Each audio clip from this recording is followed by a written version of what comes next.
A few questions with regards to pointing your building and whether or not you should scrape it back or point it at the time and point it all in a winner. When you build, you're obviously going to be left with things like this. So you can either point it in or you can scrape it back. Now, building especially, I'll use a different mix. So I'll maybe use more sharp sand in a mix than what I'm going to use building sand. Or I might use more building sand in a mix and then I might point it at a later date with sharp sand. Now that does a couple of things.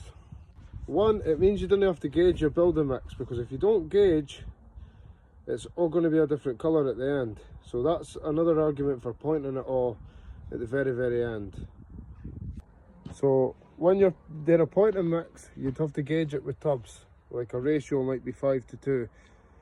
If you're building with like a 4:1, with like a stronger lime, say, or cement, you just fucking lob it in and scrape it back and then point it all at the end and it's all the same colour.